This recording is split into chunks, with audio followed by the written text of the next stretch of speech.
बिस्मिल्लाहिर्रहमानिर्रहीम। अस्सलामु अलैकुम वरहमतुल्लाहि वबरकातुहू। वो माफिया जो हुकूमत गिराने का ख्वाब देख रही है, अब उसके खिलाफ रियासत ने घेरा तंग करना शुरू कर दिया है। गुज़िश्ता दिन वज़ीर आज़म Imran Khan, army chief general Qamar Javed Bajwa, DGISI और DGISPR की मीटिंग में ये भी फैसला हुआ है कि अब इस माफिया पर जितने भी केसेस हैं वो जंगी बुनियादों पर मंतकी अंजाम तक पहुँचाए जाएंगे। अब ऑपरेशन रद्दुल फसाद के बाद ऑपरेशन फॉर रिकवरी का आगाज कर दिया गया है, यानी इन चोरों लुटेरों से माल रिकवर करने के लिए भरपूर ऑपरेशन का आगाज कर दिया गया है, जिसके तहत नैब ने भारी रकूम की रिकवरी कामयाबी से मुकम्मल कर ली है, जिसके बारे में आगे चलकर तफसीलात से बात करेंगे। इसी तरह मरियम नवाज के खिलाफ बहुत बड़ा मनी लॉन्ड्रिंग का केस दरियाफ्त हो चुका है और तवक्को जाहिर की जा रही है कि इस केस की पादाश में मरियम नवाज अब दोबारा जेल जाने वाली हैं। और नवाज शरीफ के खिलाफ भी एक और केस खुल चुका है, जिसमें पाक पतन की अरबों रुपए की जमीनों पर कब्जा किया गया था। इसी तरह बैरूनी खुफिया एजेंसी का भी सुराग लगा लिया गया है, जिसने फाटा मर्जर की मुखालफत के लिए अपोजिशन को भारी फंडिंग दी थी। इन सब पर बात करेंगे। मजीद तफसीलात में जाने से पहले हमारे चैनल को सब्सक्राइब करते हुए बेल आइकन पर क्लिक करें ताकि हर आने वाली वीडियो का नोटिफिकेशन आपको बर वक्त मिल सके। नाजरीन कराम, रियासत मदीना के दावेदार वजीर आजम इमरान खान ने अब हकीकी मानों में रियासत को इन उसूलों पर चलाने का फैसला कर लिया, जिसकी मंजिल बिलाखिर रियासत मदीना की तर्ज पर इस्लामी फलाही रियासत का क़याम है। वजीर आजम इमरान खान, जिन्होंने गुज़िश्ता रोज army chief general Qamar Javed Bajwa,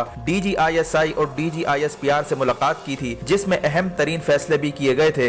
इन फैसलों में जहां अमन अमान की सूरत हाल पर गौर किया गया, वहां पर यह भी तय पाया कि अब जंगी बुनियादों पर माफिया के खिलाफ चलने वाले केसेस को मंतकी अंजाम तक पहुंचाया जाएगा। और इस बार ऑपरेशन का नाम है ऑपरेशन फॉर रिकवरी, जिसमें बड़े बड़े मगरमच्छों से लूटी हुई दौलत बरामद की जाएगी। इस हवाले से भरपूर ऑपरेशन की तैयारियां मुकम्मल हो चुकी हैं। इब्तदाई इतलात के मुताबिक वजीर आजम इमरान खान की आर्मी चीफ के साथ मीटिंग जैसे ही बर्खास्त हुई तो फौरन 2 अरब 70 करोड़ की रकम बरामद कर ली गई। ये रकूम ओमनी ग्रुप के 25 मुलजिमान में से 2 मुलजिमान से बरामद की गई है और बाकी मुलजिमान से मजीद रकूम बरामद की जा रही है। ओमनी ग्रुप वही बदनाम जमाना ग्रुप है जिसको आसिफ जरदारी के फ्रंट मैन अनवर मजीद ने कायम किया था, जिसके जरिए आसिफ जरदारी के लिए मनी लॉन्ड्रिंग की जाती थी। आसिफ जरदारी ने ओमनी ग्रुप के जरिए जाली कंपनियां बनाकर अरबों रुपए के कर्जे हासिल किए और फिर इन्हें मनी लॉन्ड्रिंग के जरिए मुल्क से बाहर भेजा गया और फिर इन रकूम को मनी लॉन्ड्रिंग के जरिए मुल्क से बाहर भेजा गया। लोग सवाल करते हैं कि आसिफ जरदारी की खामोशी का क्या राज है। इसकी वजह यही है कि इसकी लूटी हुई दौलत बरामद की जा रही है और बाहर की लूटी हुई दौलत अब मुल्क में वापस लाई जा रही है। वजीर आजम इमरान खान ने इन मुजरिमान को आम मुजरिमान की तरह ट्रीट करने का जो बयान दिया था वो अब इन पर बिजली बनकर गिर रहा है। इसी तरह नैब ने इसहाक डार के खिलाफ मनी लॉन्ड्रिंग के हवाले से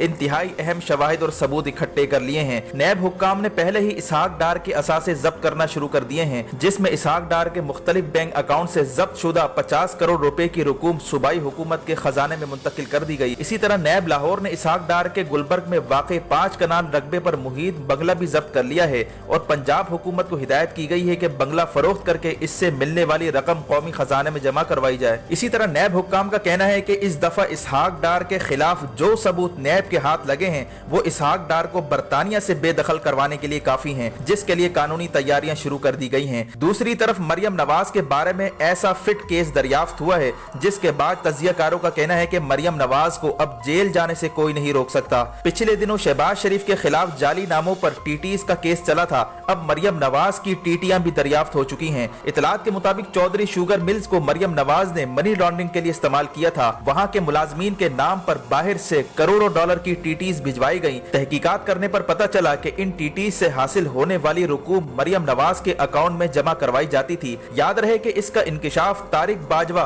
जो उस वक्त के स्टेट बैंक के गवर्नर थे, उन्होंने किया था, लेकिन नवाज शरीफ की हुकूमत ने इस मामले को दबा दिया था। यही नहीं बल्कि जफर हिजाजी, जो उस वक्त का SECP का चेयरमैन था, उसने डॉक्यूमेंट्स को टेम्पर किया और कागजात में हेरा फेरी करके सबूत मिटाने की कोशिश की थी ताकि मरियम नवाज को इस केस से बचाया जा सके। बाद में जफर हिजाजी को अदालत के हुक्म पर गिरफ्तार किया गया। ये जफर हिजाजी ही है जिसने मजीद इंकशाफात किए हैं, जिसकी रोशनी में शरीफ फैमिली के खिलाफ मजीद मुकदमात खुलते जा रहे हैं। मरियम नवाज को अब नैब ने तलब कर लिया है और तवक्को जाहिर की जा रही है कि मरियम नवाज से लूटी हुई दौलत बरामद की जाएगी और इसे बिलाखिर जेल की हवा खाना पड़ेगी, क्योंकि इस केस का तमाम डॉक्यूमेंटेड प्रूफ मौजूद है और ये जुर्म पाकिस्तान में सरजद हुआ है, जिसके तमाम सबूत इकट्ठे कर लिए गए हैं। जबकि एवन फील्ड और अल अजीजिया केस का ताल्लुक चूंकि बैरून ममालिक से था, जहां शरीफ फैमिली ने हेरा फेरी करके जाली कागजात जमा करवाए, अब की बार ऐसा नहीं होने वाला। इस बार बार इनके खिलाफ बहुत मजबूत शवाहिद हाथ आ चुके हैं। इसी तरह सऊदी बिजनेसमैन और यूएई के बिजनेसमैनों ने भी मरियम नवाज के लिए बाहर से रकूम भिजवाई हैं और ये भी मालूम किया जा रहा है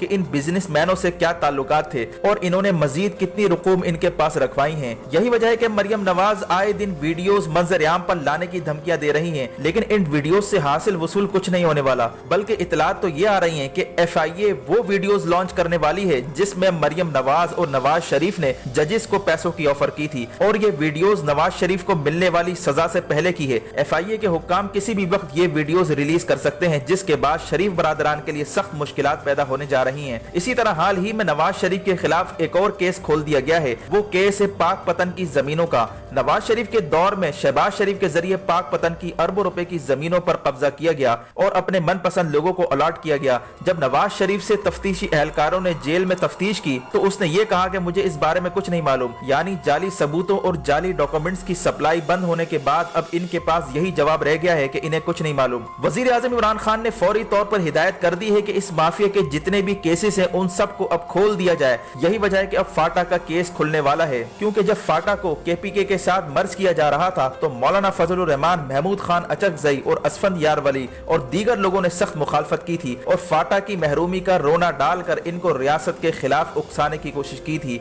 और उस वक्त प्रोपेगेंडा किया गया था कि फाटा के आजाद लोगों को अब गुलाम बनाया जा रहा है। जब इस हवाले से तफ्तीश की गई तो मालूम चला कि फाटा का मर्जर रुकवाने के लिए भारतीय खुफिया एजेंसी रॉ और अफगान खुफिया एजेंसी NDS ने फंडिंग फराहम की थी ताकि फाटा का मर्जर रुकवाया जा सके और इस इलाके में तरक्याती और इस्लाहाती काम रुकवा कर इस इलाके को फिर से दहशत गर्दों की आमाजगाह बनाकर रख दिया जाए। यही वजह है कि जब फाटा का KPK के साथ मर्जर हुआ तो उसके बाद फाटा में हालात खराब करवाने की कोशिश की गई, सिक्योरिटी फोर्सेस पर हमले किए गए और चौकियां खत्म करने का मुतालबा किया गया। दूसरी तरफ बिलावल जरदारी ने भी PTM के हक में बयानात दिए थे और इन्हें मेन स्ट्रीम में लाने का नाटक रचाकर इनके बयानिए को प्रोमोट किया गया था और अली वजीर और मोहसिन दावड़, जिनको दहशतगर्दी की दफात के तहत गिरफ्तार किया गया था, इनकी रिहाई के लिए प्रोडक्शन ऑर्डर जारी करने की बात की। ये वो तमाम मामलात है जिन पर तफ्तीश जारी है और सियासतदानों के भेस में जो ये माफिया दहशतगर्दों की सहूलतकार बनी हुई है, इनके चेहरों से नकाब उतारना अब जरूरी हो चुका है। यही वजह है कि ये माफिया जो मुल्क में अफरा तफरी फैलाकर इमरान खान की हुकूमत को बैरूनी इशारों पर अदम इस्तेकाम से दो चार करना चाहते हैं ताकि इनको किसी तरह से NRO मिल सके या इनके केसेस को मुल्क की हालात के पेश नजर मुलतवी कर दिया जाए। जबकि वजीर आजम इमरान खान और आर्मी चीफ की मीटिंग में अब ये हतमी फैसला हो चुका है कि अब किसी के साथ कोई रियायत नहीं बरती जाएगी और जितने भी मुकदमात जेर इल्तवा हैं इन पर फौरी फैसले किए जाएंगे।